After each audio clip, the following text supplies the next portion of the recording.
Okay, welcome to Something to Talk About from the Bainbridge Island Seniors Community Center, sponsored by Fieldstone Community Bainbridge Island. Fieldstone offers innovative and compassionate care, and they're now accepting residents. They also offer day stay and respite programs. Call 360-689-4314 to schedule a tour of Fieldstone's beautifully appointed apartments on Rolling Bay today. And I'd also like to acknowledge that the Senior Community Center is on the ancestral homeland of the Coast Salish people, specifically the Suquamish tribe, the people of the clear salt water. We honor them and are grateful for their hospitality. And we are grateful for our wonderful friend, David Harrison. Thanks for being with us today, David.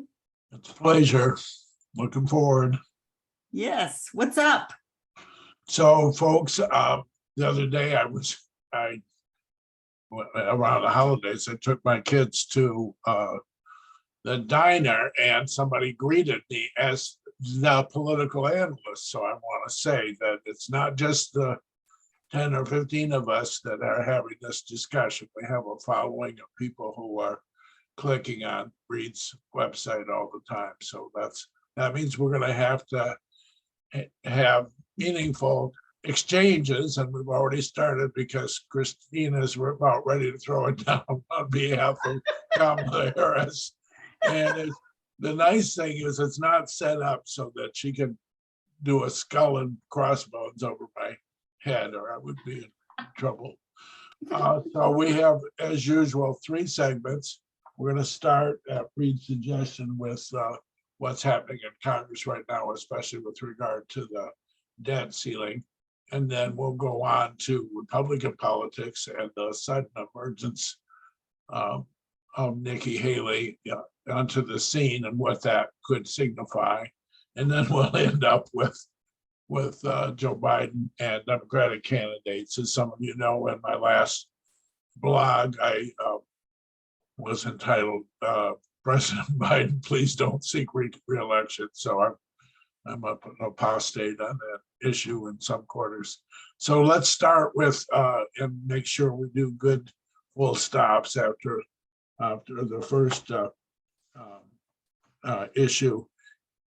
It's all in the House about the margin, and I want to explain or discuss why it's different for the alleged Republican moderates, or at least the people on the left end of the right-wing Republican Party, or seen as centrists within that party, how it's difficult for them to play the role that say Manchin and Sinema played with the Democrats in the last couple of years.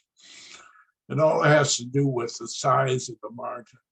So we created a situation where McCarthy, even with George Santos at his side, can only lose 4 votes.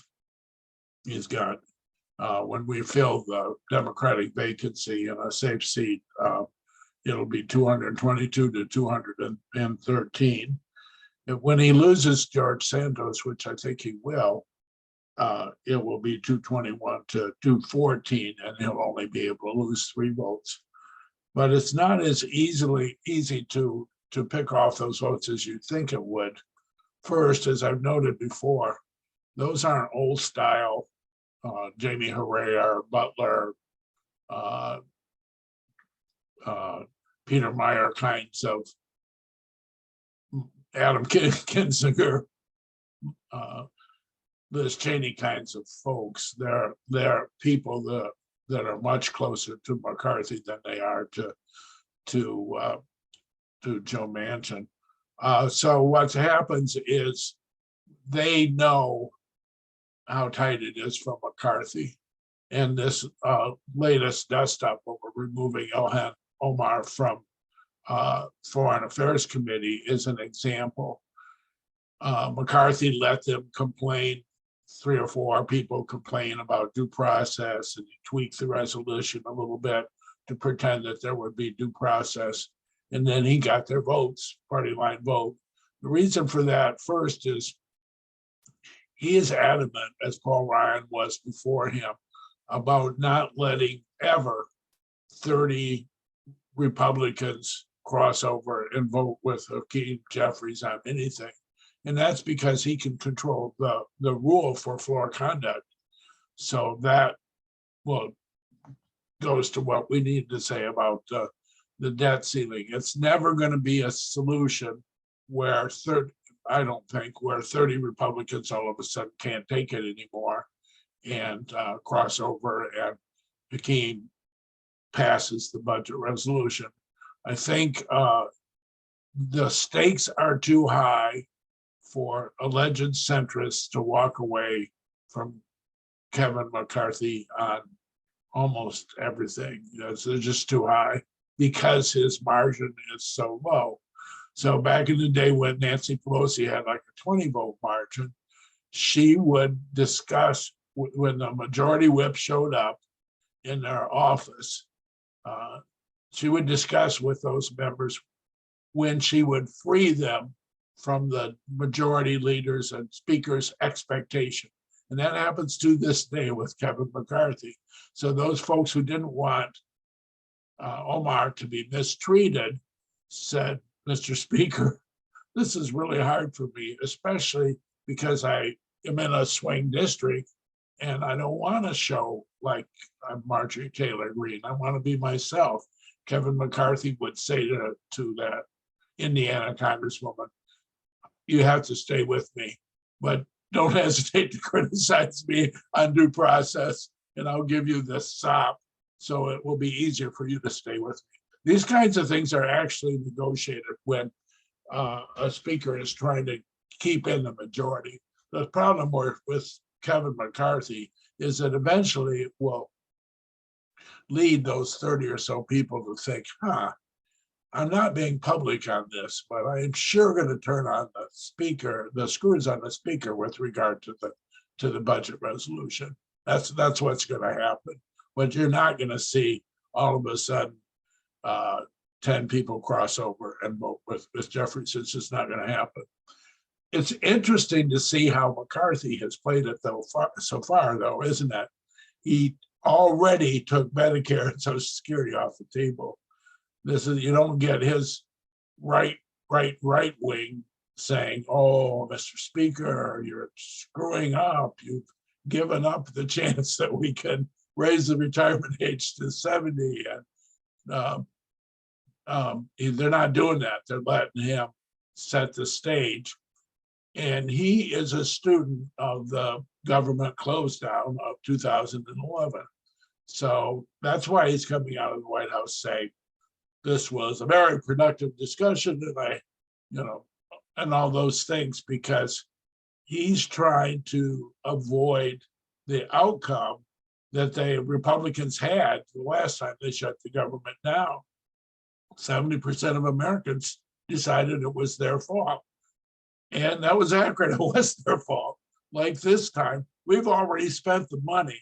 So this is a charade trying to get political advantage to not raise the debt ceiling that is at the level it is because they gave away trillions of dollars of revenue in their tax bill. So it's a charade. So how will we get to resolution, which is what Reed was underscoring. We'll get to resolution in this way. Joe Biden says to Kevin McCarthy, I'm glad you've taken Medicare and Social Security off the table. Thank you for that.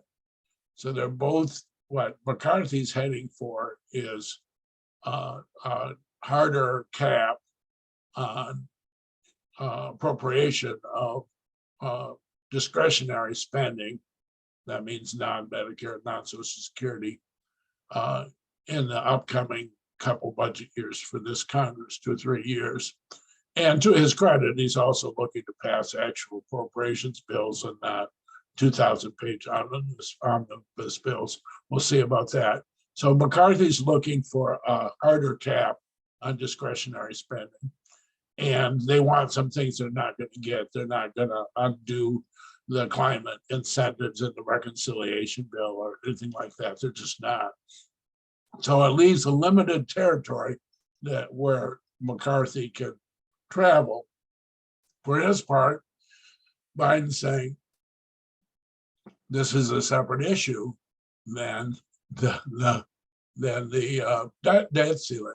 So where is the possible compromise? Possible compromise is Biden getting to say that he's not being held up, having for Biden to negotiate and agree to some cap on discretionary spending, where Biden will say it's not directly tied to the debt ceiling, and where Kevin McCarthy will say, well, you can say that, but we wouldn't vote for the debt ceiling unless we had that resolution. So that's the possible way to keep from the government closing and the unthinkable default.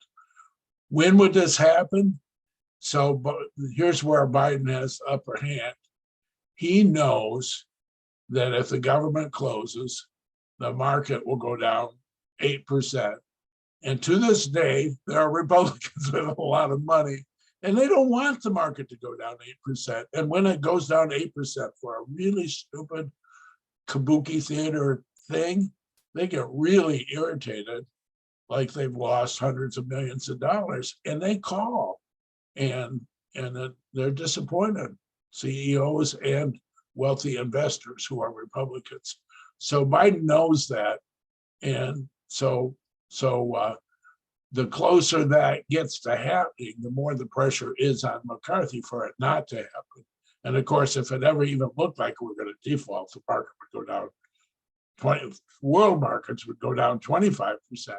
So they know they have to avoid that. That's Biden's leverage. They're not in any particular hurry.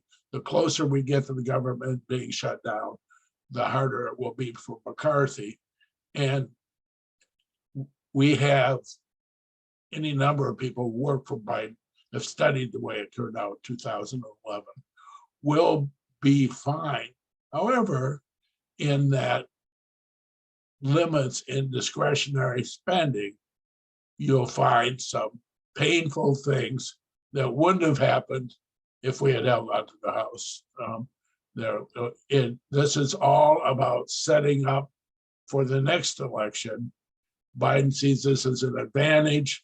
McCarthy's trying to manage it for minimum disadvantage while still genuflecting to his far right. He's interesting to watch because the other day, Marjorie Taylor Greene said again that the woman who was climbing in the window on January 6th, they got shot by a police officer in the shoulder and died. Marjorie Taylor Greene said she was a hero. And Kevin McCarthy said the other day, no, police officer did the right thing. She's committing a crime. He shot her. He was defending the Capitol. Donald Trump said yesterday that Kevin McCarthy is wrong about that, and that Ashley was a hero, and Kevin McCarthy's not buying. That's very interesting. That's a courageous thing.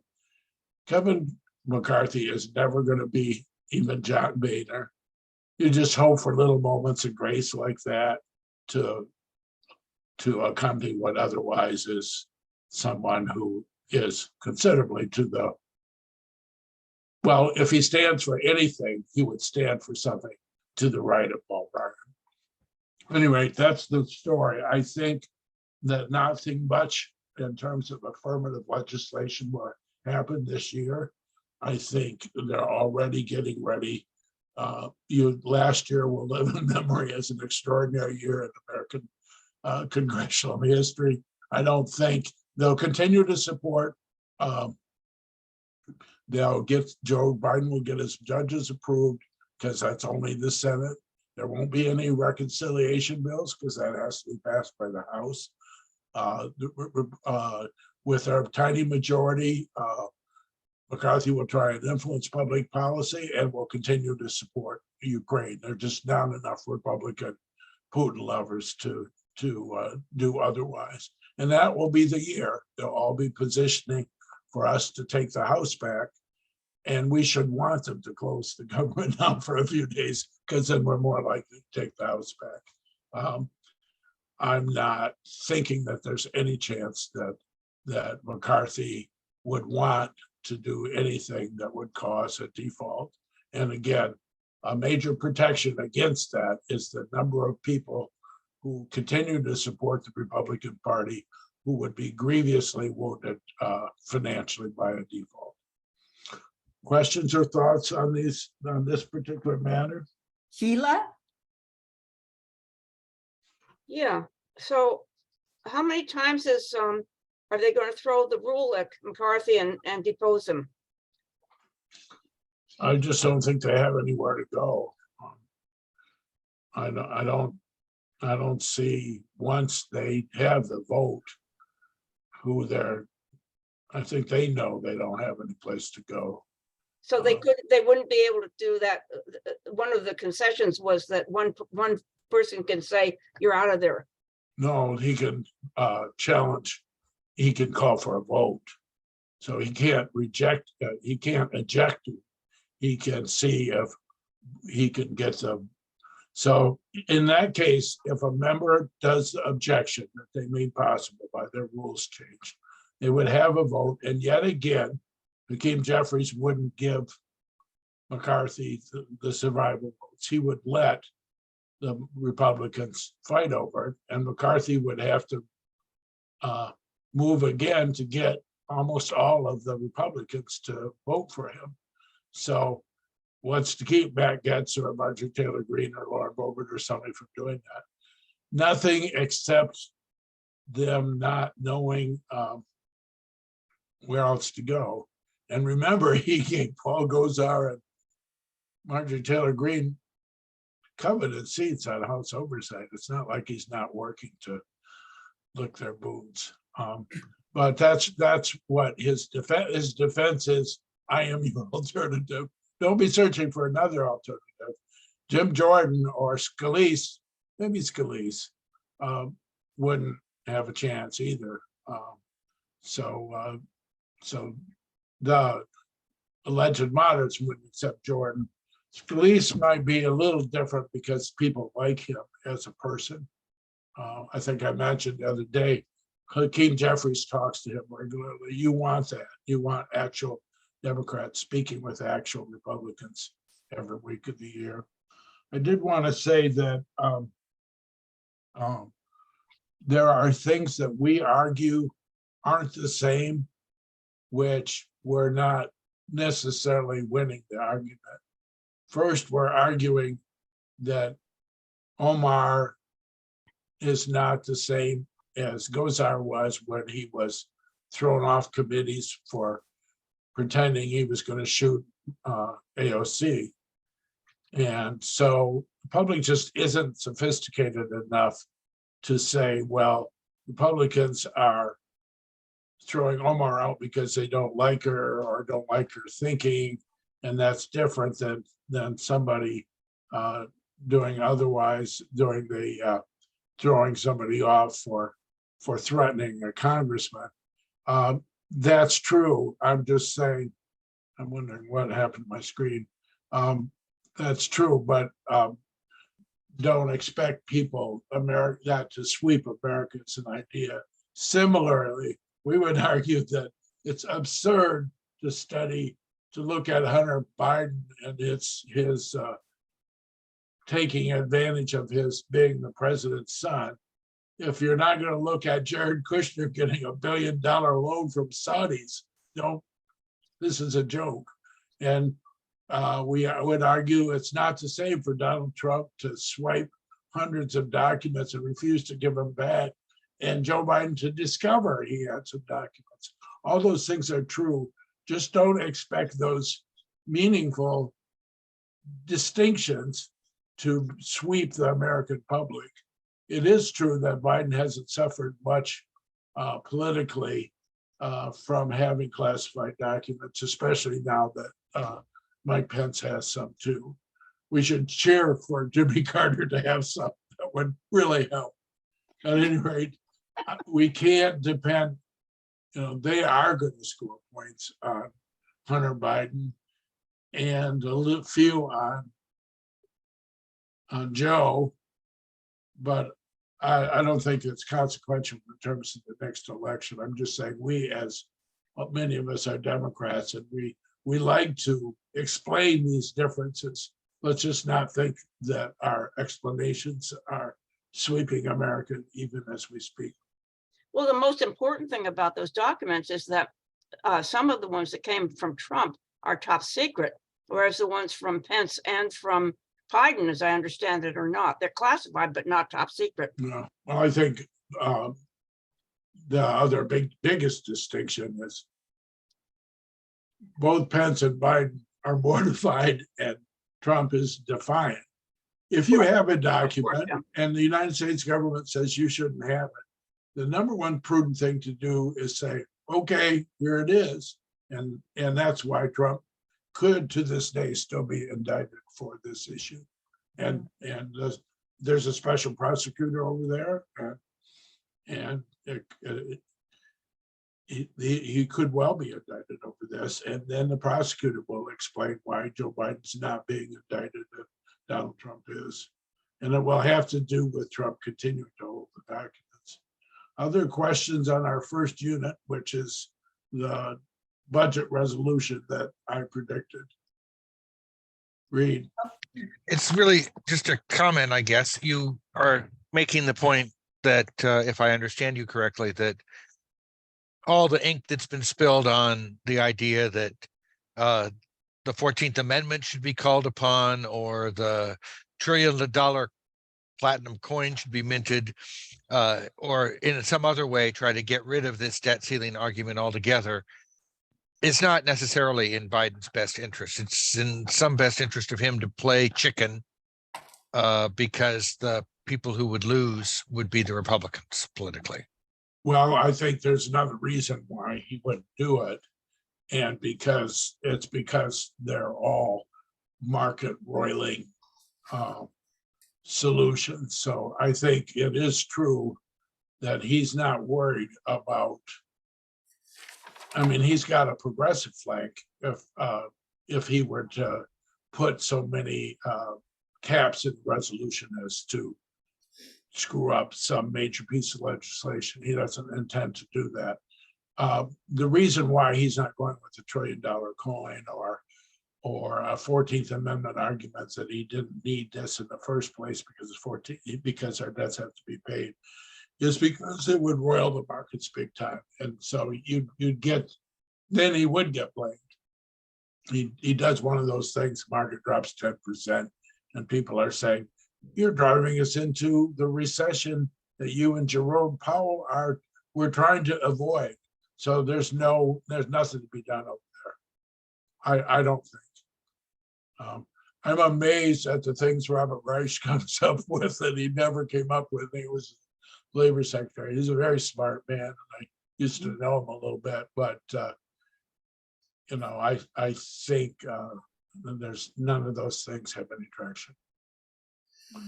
Anything else on the debt ceiling before we move on? Cynthia? The famous Cynthia Schick. Hello, nice to see you all. I was trying to take notes like I always do, and you mentioned something about in the discretionary spending. You said there's some painful things we might lose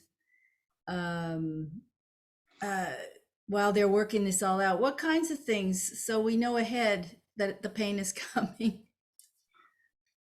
Well, Did I get that right? Did I hear you right? absolutely. So as you know, discretionary spending is, I don't have my data before me, but it's a smaller percentage. You start capping things even at 2020 levels, which is an idea, then that, say, social welfare spending all of a sudden is giving way to inflation. And 3 years into your term, the effective value of your well, it used to be called food stamps. The SNAP budget is now 15% less because you capped it. So a lot of discretionary, the child tax credit that we celebrated and pulled a lot of kids out of poverty is already gone because it needed reauthorization. And of course, they can't get it. It was just effective through the end of last year. But we put on huge incentives for climate change. That's all, none of that is entitlement. That's all discretionary spending. And you could cap that, but politically that Biden would never do that except in some modest way. So what Republicans are really after, well, first they're after IRS enforcement, as you've heard. Oh, So that's discretionary spending. And you could refuse to add 1,000 agents so you could continue to do your own creative accounting. They could cut other direct social welfare programs. And it'll be a while. So now that you've asked that question, I'll give you more specifics a month from now. okay, thank you. That's Those kinds of heartbreaking. things. EPA's budget, Oh, for sure, is off. They try and get less regulatory action from a Democratic administration by them having fewer staff members. well, thank you. I feel the pain early. I appreciate that. Yes, there you go. You're gonna need Lunesta or something. You're not gonna be able to sleep at night. But Sure does help. stay away from checking your texts at 10 o'clock at night. You're not gonna be able to sleep after that. Right, Okay. yeah. Other comments on this before we move on? Nope. I want to Super talk great. about Nikki Haley. I think it's more significant than is generally being considered. So Nikki Haley's gonna announce in another week. There's a huge line in Politico. Those of you who don't read political updates might want to. Politico.com. Used to be the Hill.com was that market, but they're not that good. Politico is. Their political analysis is really strong. What they were saying the other day is Nikki Haley can't decide whether she's a Trump supporter or a Trump criticized, or she criticized him right after January 6th. And she was especially upset that his treatment of his vice president, as well she should have been.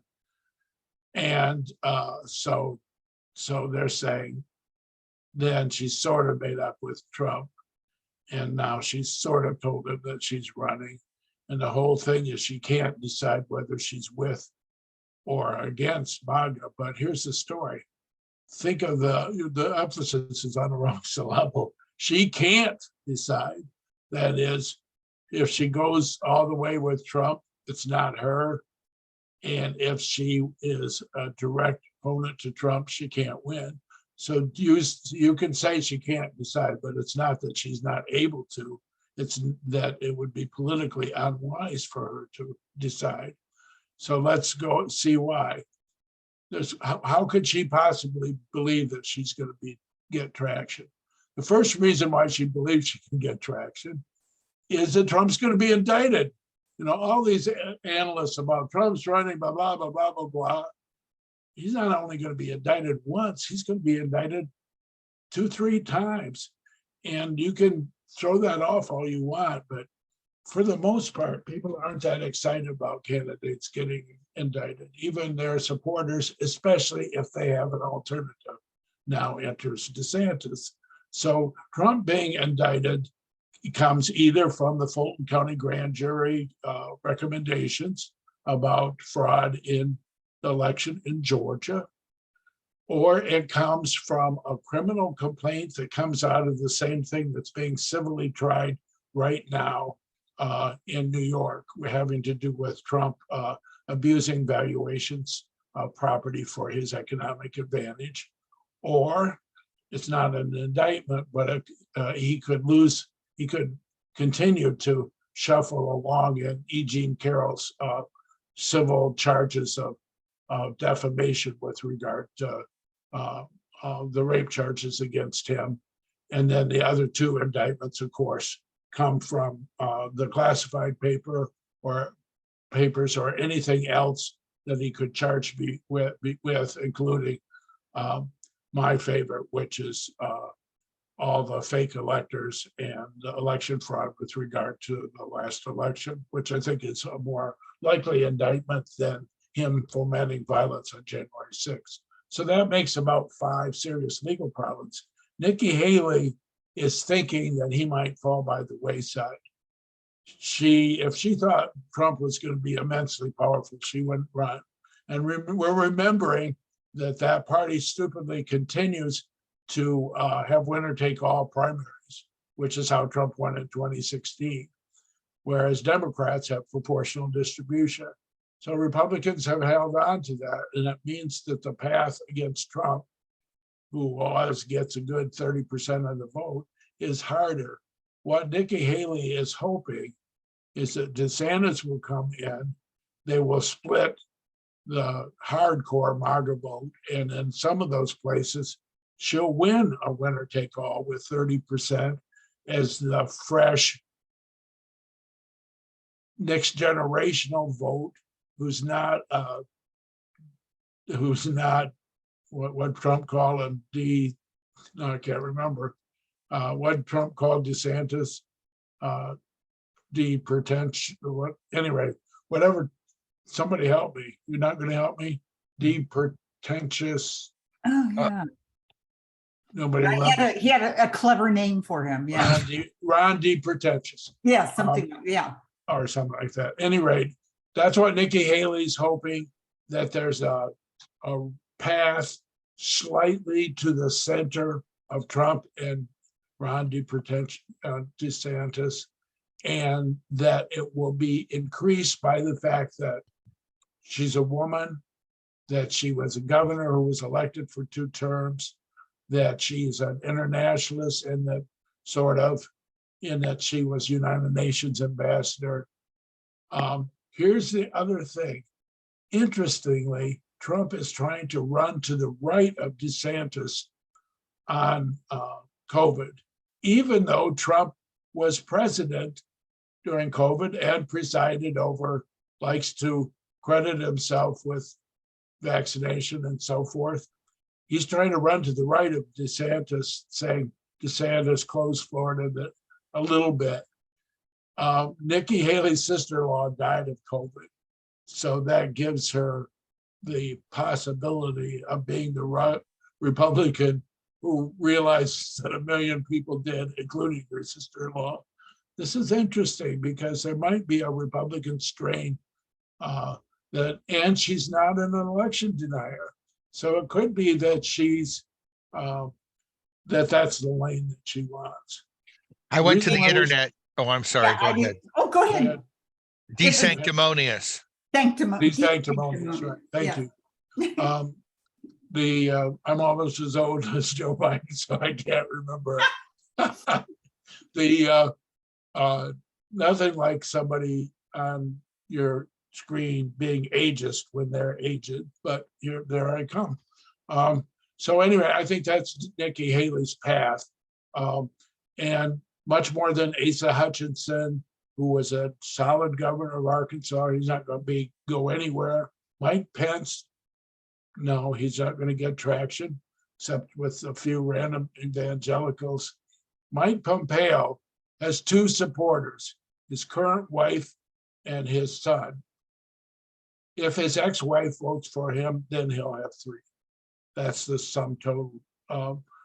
Sununu, no way. Larry Hogan, governor of Maryland, too liberal.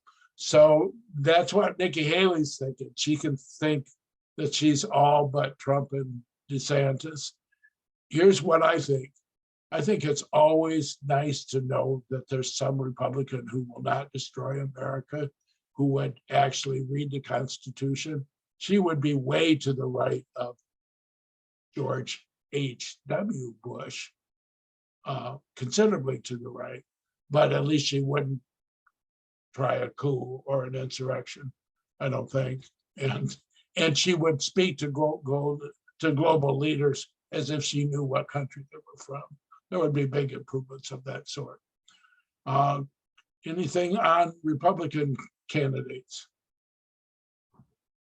Anybody? Okay, I think you covered it well, David. Well, we're rolling toward our third and last topic, unless anybody have anything they want to raise before we go to Democratic candidates. It's going to be an interesting year as we talk with each other, because if they don't get going legislatively, we won't be able to talk about legislation because there won't be any. I think you've heard me say so, that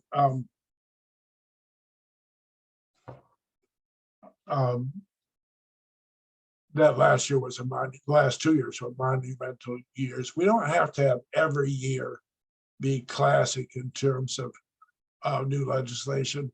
What haven't we done that we wanted to done? We got an infrastructure bill.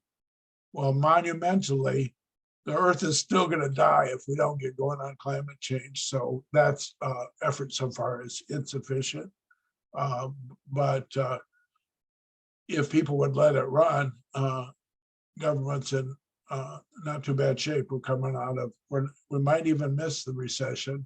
It might be a soft landing from the inflation, and the job market is still very strong. So on to the presidency on our side. The best thing that could happen for us winning the president, we know that the House is up in the air. We're -9, so we want to win back the House. We'd have a good shot at that, depending on who runs for president. We'd like to keep the Senate. 2/3 of the races up are ours. That's going to be really tough this time. We could do it, but we'd have to win 4 or 5 states where we lose the presidency. For instance, John Tester's up. And so it just would be a spirited time. We would have to win Cinema's seat. She's up, and Ruben Gallego's already running. So that's weird because she'll run as an independent, or probably will. So, when you only have 51, I can raise it next time, but we got to win a lot of close races.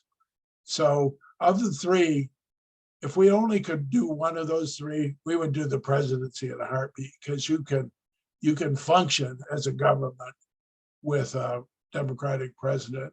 The best thing that could happen to make sure we win the presidency is an awful thing, and that's for Donald Trump to run.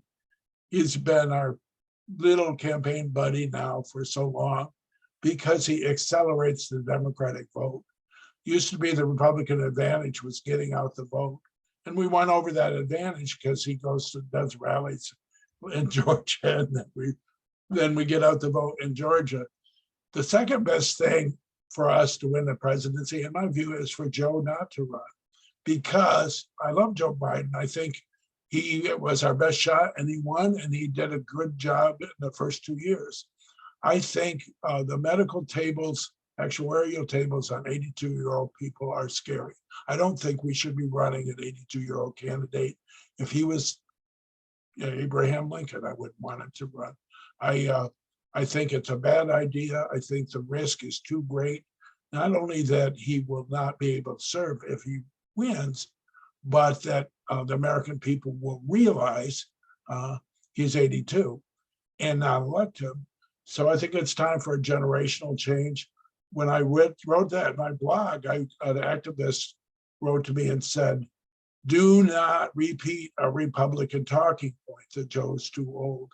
And I'm saying, come on, the public is aware of it. It's not like if I mention it, it won't be occur to them. Come on. It's time for a generational change. So I have this right here, and it's, hold on, don't go anywhere. I'm here. Don't go anywhere. Yep. I was going to read you the age of all these candidates. So we have a ton of.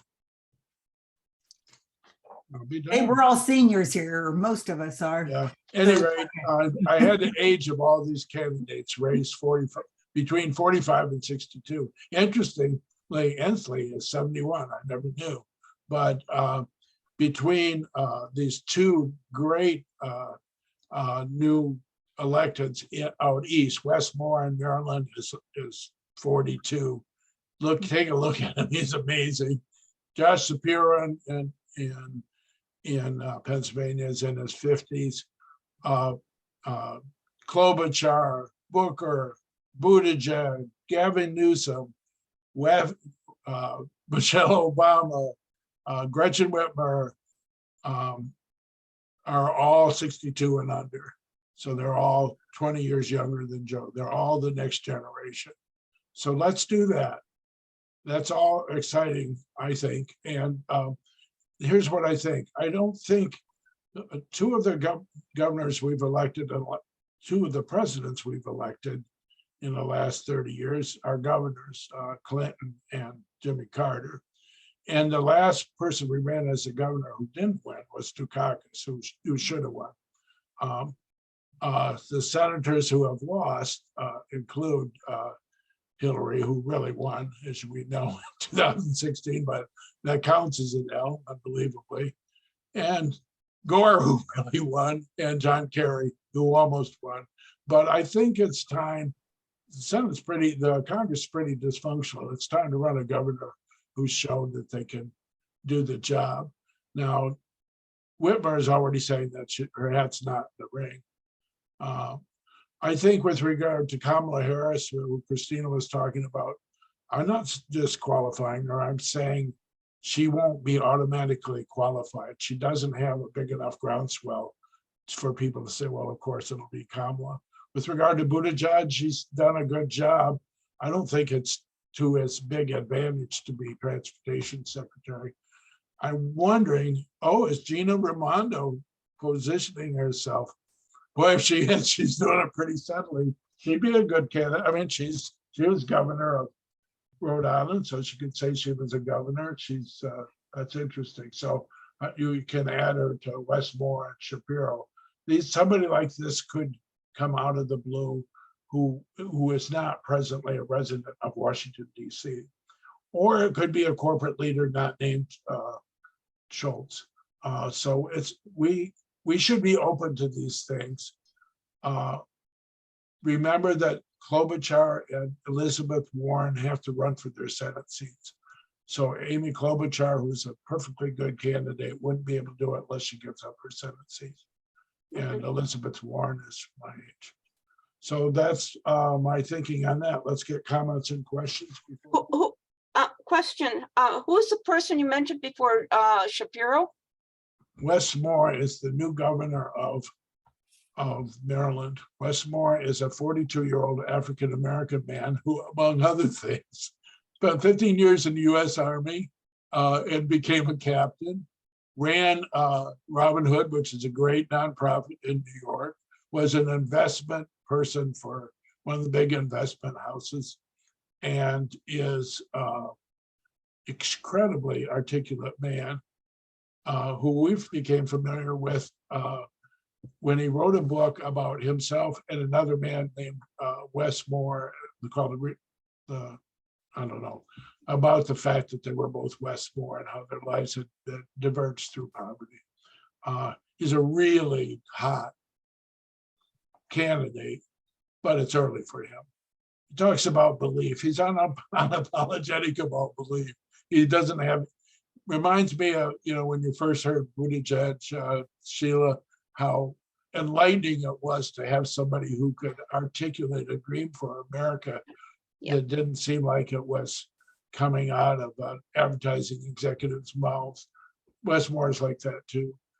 Shapiro, who's the new governor of Pennsylvania, is also very aggressive about promoting a different sort of politics.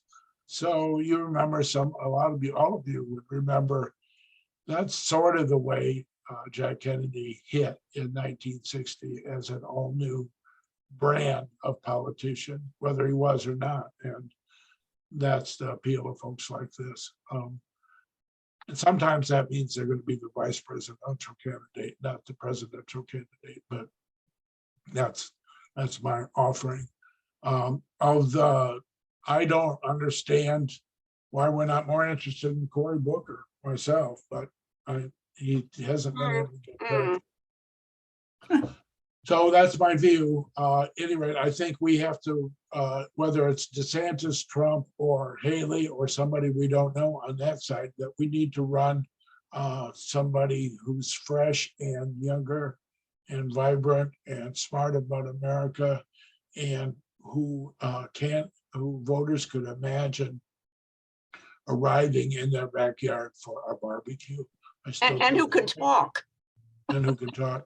I still think our single biggest problem is candidates who are too arch.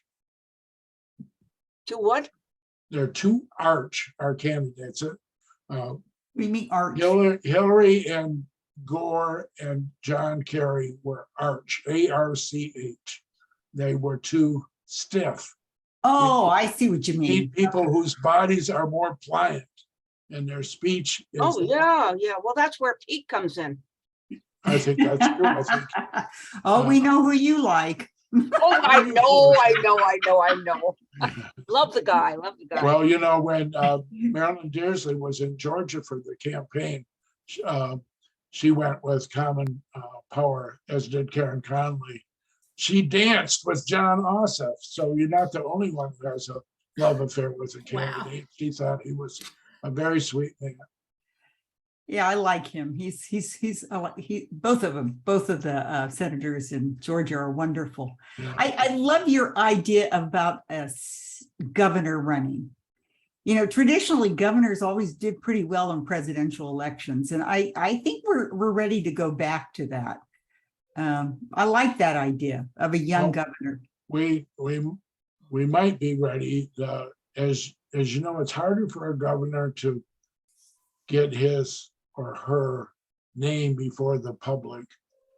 The interesting thing about Whitmer, of course, she had awful opponent, but she took back both sides of the House for the first time since I lived in Michigan, so 50 years ago. So, and she got good blue collar support, which Tom and I are always talking about. You don't want to try and win without blue collar Democrats. And so there's some thought that she could do that. But I think it's easier for a senator to get attention. But all you would have to do, of course, is go into those. Well, you'd have to start organizing now. I don't know who's having meetings with. It's the problem because you don't want to publicly organize a campaign with Joe hat still in the ring. I think we have to know by summer that he's not running. But I think since Trump is making a point to try and take down DeSantis, that's a good thing. He's being more careful with other people who don't matter, like Pompeo. But he sees DeSantis as his greatest threat, and he's trying to kill the DeSantis brand, which is interesting. Yeah. Hey, Tom, do you have something to say? Yeah, I like Sherrod Brown. I just sent him a check today.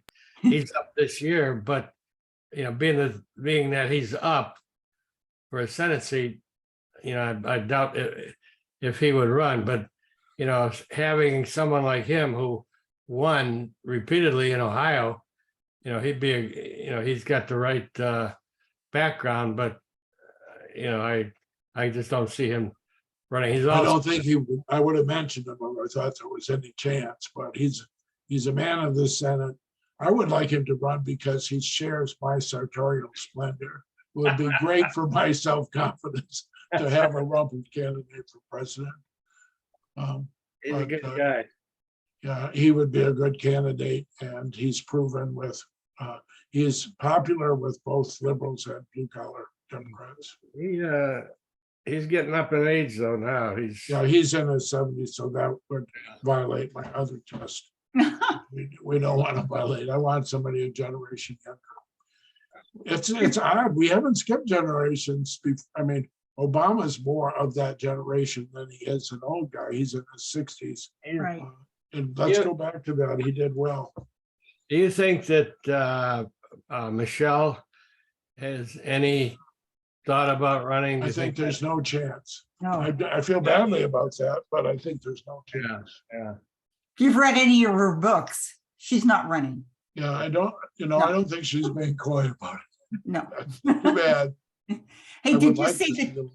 did you see the chat? There's a couple chats. It's Reed wanted to know, is Gina Ray or Monda positioning herself? Yeah, I referenced her. Yes, was governor of Rhode Island and she's commerce secretary and she would be a legitimate candidate.